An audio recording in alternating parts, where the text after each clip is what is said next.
nitin iswanen ngai thatu zong zong ta chibai kan bu ka chau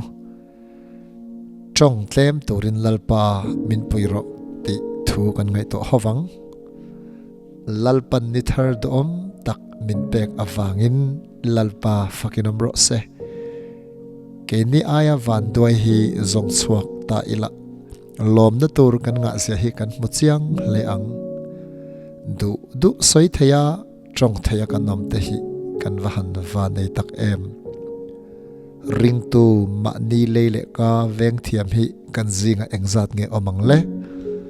achanga pathian man ruwa achanga setana man ruwa atan kan ka athu soi hi a in bandit fo thina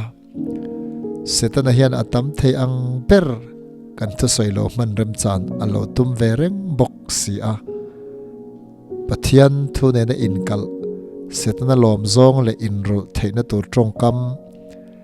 midang ta na ril rut nual na thlen thei trong kam reng reng soi lo tur hian lalpa min puyang setin he thungai thlamek tu te zong zong pathian tran puina dilin i trong trai ngalang u thu fing te bung som pani chang som le pariata chuan khan dai chun angan nat taka mi chun thu soi an oma mi fing lei ero chu damna ani ti kan mu a ngai tua chian ma hawa kan thu soi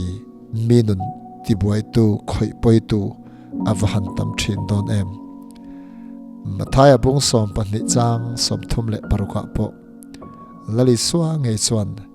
tin ka hrila cheu mi ten thuloi lo an soi apiang chung thu chu rorel nia chuan an soi fi ala tulang ti kan mu boka kan thu soi reng hi rorel na ni a soi fi langai tur te ni wang hian voina kan ka le kan le kan man dan hian voin mai atan ni lo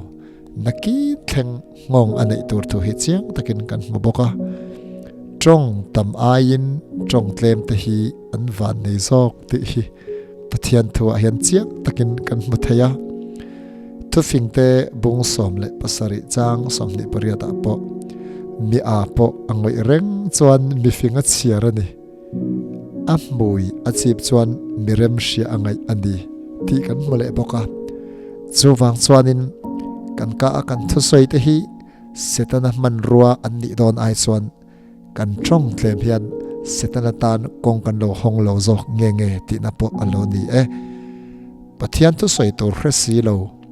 khovel thil ringot ni le nga soi tur sia chu ni itum bik hau lawangu va in hian kan lo trong tam don ani chuan hei hi von tlat kan tum tur ani ang chanchin tha soina rem chang kan mu ero chuan kain sum hau lawang ti ero chu kan ril ru avongila thu fing te bung som chang som ni le pakhata mi fel ka chuan mitam tak achoma ti kan mu boka voina hian kan ka hi midang te ta na fuina le mal som na thlen thei tu chutiang thu soi sham tum chuan man tangkai kan tum theu don ni a ika a ithu soi mangin pathian man ruwa lo chuak sela midang tan mal som na niang che lalpan kan zawa in mal min som ro se amen